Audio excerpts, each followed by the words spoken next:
like, great to hear what questions you have and how this can apply to your event. I wish we had something to buy us some time to look through questions, like some other party line. Yeah. I don't know. Okay. Hey, Colin, do you see my screen?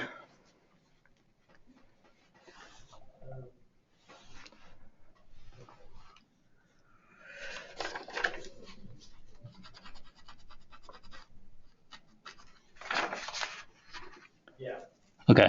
And what do you see? Just the main? Yeah, just the main page, attendee page. Okay. All right, I think we're good to go then. I'm recording, broadcasting my screen. Okay, I'm going to start the broadcast. I'm going to wait 5 seconds before I say anything because there's this. Okay. The broadcast is now starting. All attendees are in listen-only mode. Hello there. Welcome to our first webinar of 2016 hosted by SpinGo. I'm Jeff Liu, the Content Marketing Manager here, and I thank you for joining us. This is a free monthly webinar series where we present ideas and methods to help event makers promote, market, and manage their events. If you're joining us for the first time, thanks for being here, and welcome back for those of you that have attended before. Today we are discussing the psychology of event attendees and the reasons why they go to events.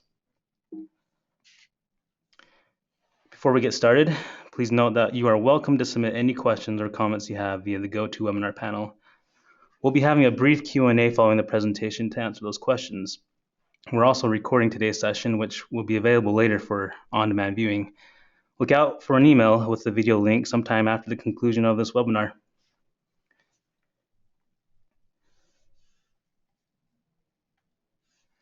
It's my pleasure to introduce today's presenter, Cassandra Darley, the Project Manager at SpinGo. Here she manages sponsorships and business development projects with brands like Samsung, Capital One, and Cvent. She recently spearheaded the launch of SpinGo's first event ideas app, taking it to market starting from concept and research and then overseeing its design and development. Throughout that project, she has amassed a tremendous amount of knowledge and research about event goers. Previously an education director for Sylvan Learning Centers, she has also worked event promotion and marketing with KSL TV and radio.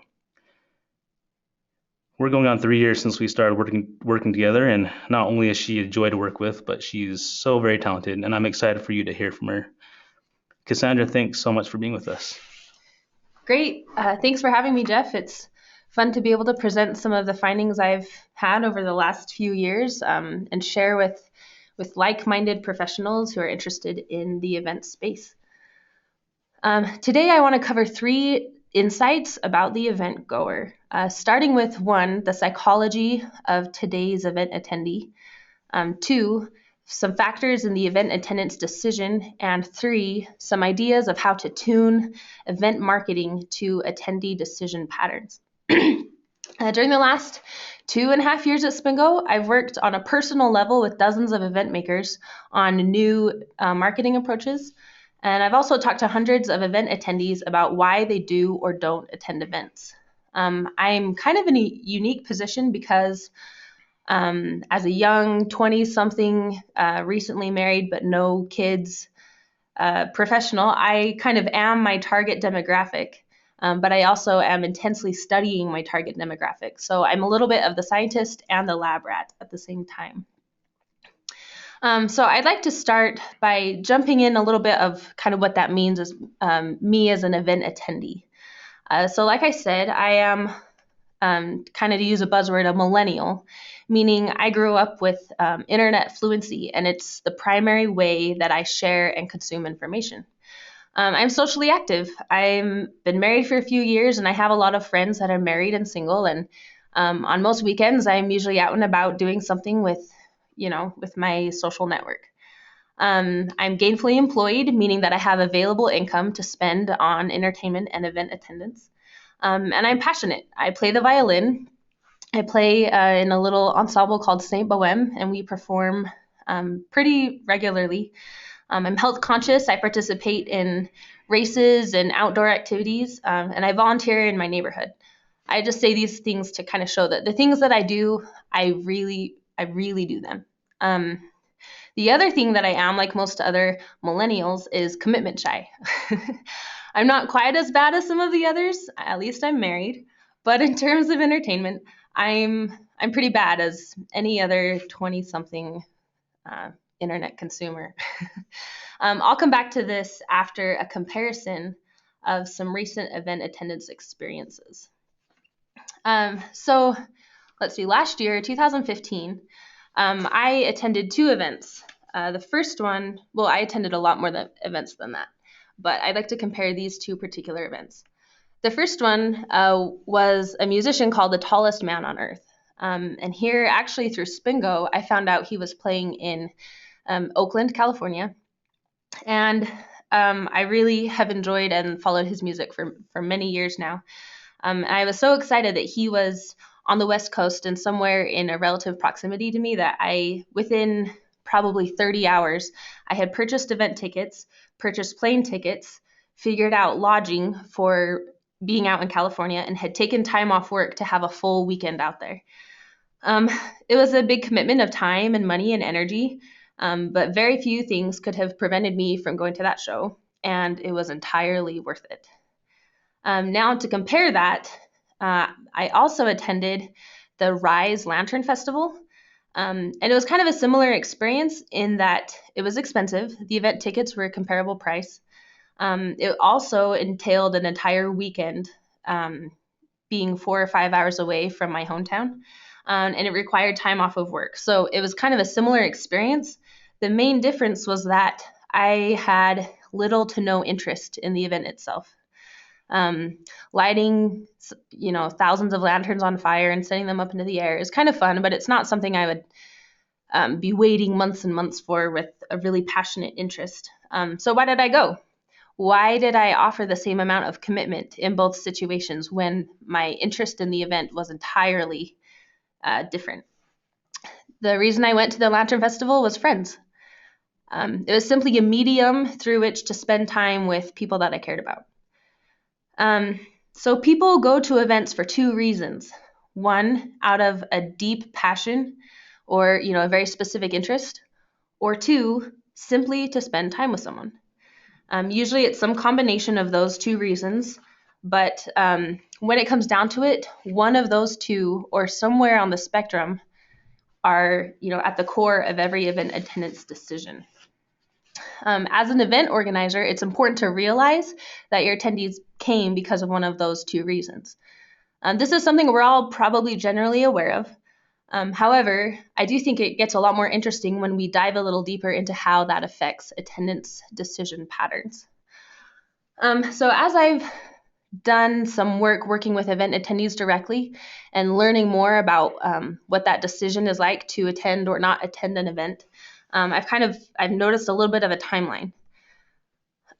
So on one end is general awareness, and this is kind of the result of most marketing. They saw it on a billboard, they saw it on Facebook, they heard about it on the radio, and this is usually kind of a culmination of a lot of passive impressions. We surveyed 83 event attendees in terms of how they hear about events. And out of 83 respondents, they ranked how they usually discover events in the order listed here on the slide. So the first was social media, then word of mouth, then ads on a website, radio, email, billboards, TV, local event listings, and flyers. The interesting thing about this is, as I've worked with event attendees, I was surprised at how often I heard the answer, "Oh, I don't remember where I heard about it." It was kind of funny that people who were there at an event, who had committed time and often money to attend an event, weren't even sure where they heard about it the first time around. And that kind of leads us to the actual decision to attend. It almost always involves other people. So either you decided to go and you invited others, and then your decision to actually attend depended on whether they, accepted to attend with you, or you were invited to go yourself. Either way, events are inherently social, and so the actual decision to attend is too. So next, I'd like to kind of map that passion and social media spectrum that I referenced here onto the awareness and decision life cycle, and kind of see how those two combine to create these event attendance patterns. So here I've kind of put the two together on top of each other. And I'd like to start in the top left corner. So this is kind of noting the experience of event attendees who have a passion-based interest in the event. So these attendees are usually the first to find out about the event because they follow maybe email newsletters, interest-specific social handles, blogs, word of mouth based on the network of that interest that they participate in, or often they know the organizer of the event. They commit early. The transition from awareness to discovery is pretty quick. Like I said, in my own experience, it was my decision to attend the event was a matter of hours. These attendees often commit time and energy and money to that passion anyway. So attending your event will just kind of line up with that lifestyle and with that priority set. They're often looking for this experience. In a survey I performed of 87 attendees, 72% attended because of a special interest, as opposed to the other 24% that attended simply out of an ad. So it kind of depends on what exactly your event is, but knowing kind of where your event falls on this passion and social media spectrum can help you understand the context by which these attendees are deciding to attend. The actual decision entails planning ahead and kind of rearranging their schedule, maybe taking time off work, opening up an evening, and then almost always inviting other people to attend with them. So that's kind of a life cycle for attendees who attend an event out of a specific interest or a passion. I could use the word hobby here also, but I do think it's sometimes even a little soft for the amount of passion that can be entailed in these decisions. So moving on to the top right corner, this is kind of surveying the experience of people who attend events out of simply spending time with others, using the event as a social medium. So awareness for these types of event attendees, for these types of events, happens through a lot of net casting, so to speak, in terms of marketing. So this could be sponsored social media, digital ads, radio, billboards, TV, local calendars, flyers, the types of tools that help build awareness. These aren't your attendees who are reading your blog or who are following your social handle. They're just the attendees who come across this information in a very passive way through their everyday life. Many of these attendees may not even realize where they're hearing about your event. Then kind of the next phase, they'll put the decision off. This is where that commitment shy thing comes in. Maybe I want to go out, maybe I want to attend this event, but I actually might have to work late. Or maybe that kid on Tinder might ask me out for that night and want to do something else. Or is there going to be food there? How much does the event cost? And most importantly, who's going to be there? Because I'm inundated every day with social media, advertising, a constant onslaught of information, I have options, and I have too many options. And I'm going to hold on to all of my options until I have to make a decision. Awareness for the social attendee isn't enough to drive them to the event, but it is necessary because it kind of lays the foundation for the next stage. Google performed a survey on event attendance, and they found that 30% of their respondents said they would have purchased tickets if they had been aware of an event in their area. So awareness does lay a foundation and kind of provide a springboard for these next decision phases. So like I said, that transition is slow. They're weighing other factors. They're weighing your event against other things they could be doing, other ways to spend their time or to spend their money. And the decision to actually attend is very invitation-based, even more so than the passionate attendee. They're inviting others, but they won't commit to go until they know if those other invitees are coming with them, or they're not going to go unless they get invited. let's see. So in surveying about 232 event goers, I found that each attendee brought an average of 1.5 more attendees with them. So for every 10 attendees at your event, those 10 brought another 15 with them. And so that kind of shows that invitation piece for those types of events.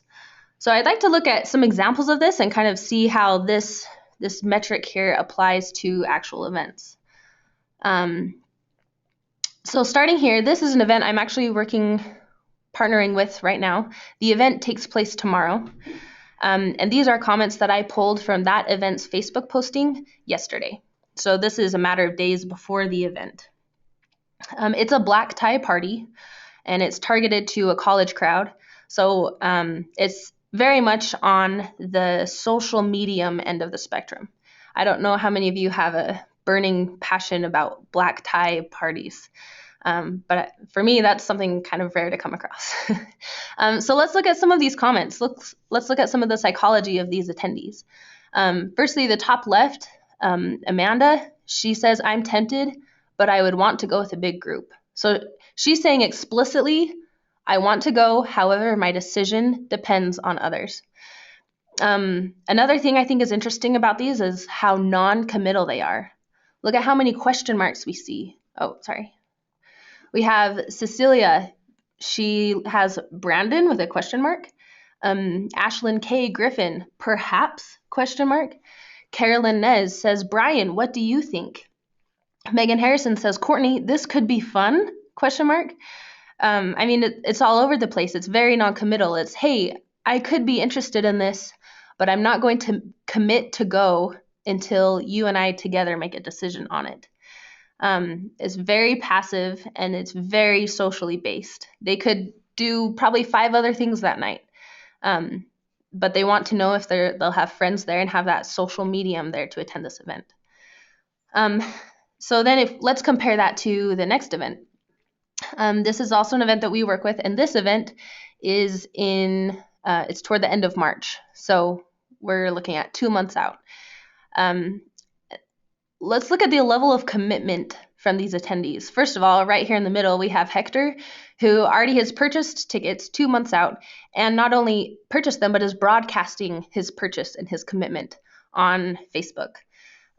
He's really excited, and he's sharing it with everyone. So he's committed, and that's maybe even an understatement.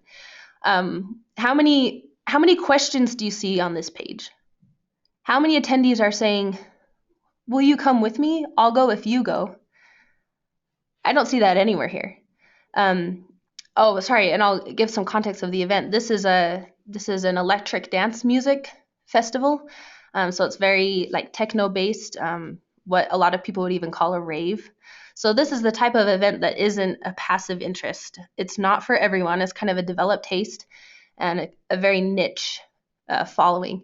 And so these attendees are attending out of a passion. They have a very specific interest in this event. If you see too, a lot of them reference hardstyle. I love all the artists. I'm stoked you guys brought some hardstyle. So not only are they like interested in a niche of music, of this specific niche, but even like sub niches. They're comparing the lineup to other years. A lot of them, if you see, even have such a close passion base that they call out to the event organizer themselves, V2. Oh, V2, thank you so much. V2, thanks for an amazing lineup. I'm in heaven. This person here at the bottom is asking about set times. So not only is he committed to the event, but he's already planning, kind of making those micro planning decisions about what his night is actually going to look like. The person here who bought their tickets, they already committed. And then you have Bailey here at the top left, who she wants to buy tickets but has to wait for her next paycheck. She's already organizing her budget to see how she can make it work to attend. So I think this comparison is pretty interesting and pretty telling on some of the reasons these attendees are deciding to go to an event or not deciding, actually, and kind of what that looks like in their psychology. So most events are some sort of combination of passion and social media. So how do we market to this combination of audiences, and how do we recognize those audiences there at our events? I'd like to kind of look at a statistical breakdown of some surveys I performed. So recently I went to 4 events.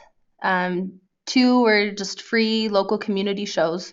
One was a sports event, and one was a performance of the Utah Symphony. I attended these events, and I would kind of frankly creep up on some of these groups of attendees, and they would often be in little cliques and groups. And I would ask everyone there, how did you hear about the event? And there was always, pretty common, a few attendees who, like I said, couldn't even remember. They're like, oh, I just around, I don't remember. And then they would, it would take seconds to have a couple of the attendees turn and look at one of the attendees and say, oh, well, I came because of him. I came because she invited me. And so I kind of wanted to dig into that a little bit further. So out of the 242 attendees I surveyed, there were 97 who actually initiated the attendance decision. So these were the ones who found the event for whatever reason and invited others to come with them. So those 97 brought an additional 145 friends with them to these events. So if you look at that ratio, I referenced it for a minute earlier. We're looking at, for every attendee that comes, they bring with them another 1.5 attendees. Here at SpinGo, we've kind of referenced this ratio as initiators and joiners. So I thought that this was pretty interesting and pretty telling into that invitation-based psychology of event attendance. So then as this grew and as I continued the survey, I became more interested in how those initiators found the decision. The people who are inviting all their friends, how did they find this event and make the decision to attend? So I dug in a little deeper, and I found that out of those 97 initiators, 67% discovered the event from an interest-based channel. So this is what I referenced here, where they're subscribing to a newsletter. They, a lot of them, the symphony was a performance of gaming soundtracks. So a lot of them subscribed to gaming blogs and newsletters. Word of mouth, they're following these handles on social media. They had a specific interest in this event or in this type of scenario. Let's get back. Great. And then out of those 97 initiators, another 33% discovered the event from an ad. So these were, I might even say they're a little bit of gutsy event attendees, where they saw an event from an ad and simply decided to go and made that decision and then brought attendees with them. So they're kind of an interesting group, that they could make that decision off of very little pre-existing context. So what can we do as event makers to put some of this information to use? I have a couple of recommendations that kind of span the passion and social medium spectrum. The first step is to know where you fall on that. Are your attendees coming, and have they been following you and listening to you and watching you for the last 3 months and waiting for your event and consuming information about the event all the time leading up to it? Or are they coming kind of last minute as something fun to do one weekend with their friends? Maybe it's their spouse's birthday or a child's birthday, and they needed something fun to do. They needed a medium through which to spend time with others. So knowing where you fall on that spectrum is kind of the first step. But some ideas I've seen put to work in some unique events I've worked with kind of try and pull together people who attend early on, who make that decision, and then rein in other attendees with them. So some examples here. The first one here on the left, we have Provo Live. So they're an event organizer here in Utah, and they put on a New Year's Eve party, and they're calling out to their followers on Facebook. For those of you who are listening to me, who are watching me as an event organizer, if you invite other friends with you to come, we'll provide you a VIP ticket. We'll kind of give you the +1 situation, and try and enhance your event attendance experience. So this is a little bit, I might even use the word spammy and markety, because obviously those 10 people are not genuinely wanting to attend with those specific 400 friends. But it is a way to amplify their reach and their sound and to kind of bridge that gap between passion or interest-based attendees and the social medium attendees. The next example here in the middle is kind of a small cutout. Was put on by the Salt Lake Comic-Con, and they even have an automated affiliate program set up. So here it says, we want to reward you for spreading the word about the Comic-Con. When you tell your friends about the Comic-Con and they buy tickets through your unique affiliate link, you earn points that then can come back to you for tickets or photo ops or autographs or merchandise and more. So here also they're trying to amplify the experience and kind of give back to the loyal, passion-based attendees for reaching out to some of those other more socially based attendees. Trying to kind of loop that together and amplify their message. Here, this last example is kind of just a third case of the same situation, kind of this attendee affiliate program. But what I like about it is that the event organizer is reaching out personally to their attendees. So here you have an attendee who is short on cash but is interested in the event. And so the organizer proposes to them, like, why don't you come, bring some friends with you, and I can give you a cut of their ticket sales.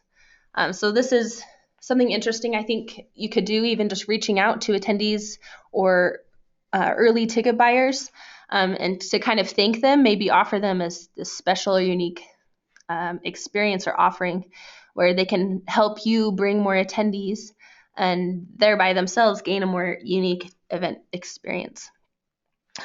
We've thought of this in terms also of a free event that isn't hinged around ticket sales.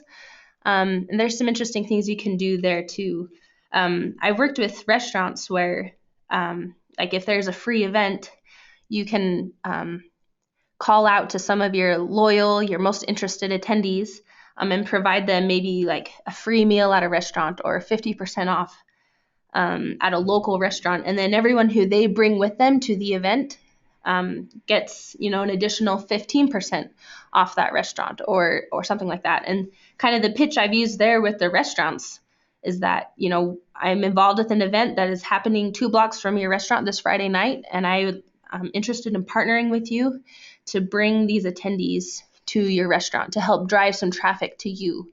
So work with me to provide some of these loyal attendees some value. And that's a way you can apply this same mechanism to events that don't necessarily rest on ticket sales. So in summary, I think the most important part is kind of finding where your event falls on this platform. Do you have attendees coming out of a specific interest, or are they more coming as a way to spend time with their friends and family? And where are they in that awareness and discovery and decision pipeline? So thanks for having me today and for kind of listening to some of the insights that I've gained. And I'm interested to hear from you and see how these can apply to your events. All right, yeah, thanks. We'll open it up for some questions. If you have any questions for Cassandra about your event, about event attendee behavior, submit them through the questions panel and we'll get to them. So here we have a listener who's asking, what is a best practice to convert Facebook users that say they're going to attend your event but haven't purchased a ticket? So I think this is a great opportunity to employ some of these strategies that I referenced here on the previous slide, where you can reach out to them personally and offer maybe a cheaper ticket. I think a good step would be to ask, it looks like you're interested in this event. Is there anything we can do to get you to come specifically? And if it is a cost-based issue, definitely offering them incentive and kickback, a free ticket or a cheaper ticket, or instead of a discount, maybe increasing the value to them by offering a VIP experience for them and 5 friends. So this is a way you can reach out to them personally, increase your own attendance, kind of create an ambassador relationship with them, while hoping to kind of drive that decision phase of the process.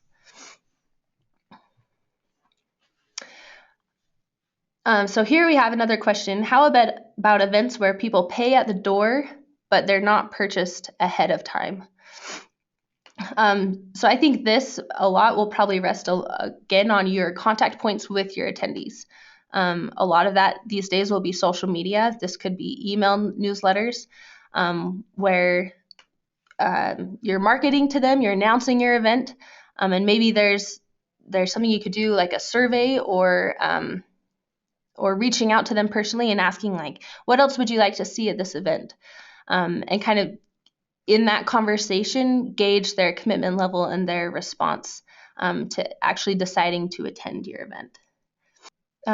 This is a great question. Were the people you surveyed all millennials? Not exactly. Mostly, I would say, because I went to a few different events, and we have done actually dozens of surveys to different types of attendees. And so I would say they weren't all millennials. Like I said, I went to a symphony performance, and symphonies attract a broad range of attendees in all different age groups and lifestyle segments. And then several of the events I went to were also had maybe an older demographic or at least a decent mix of millennials and people in various stages of life. I see a question here. Are festival posters something to skip?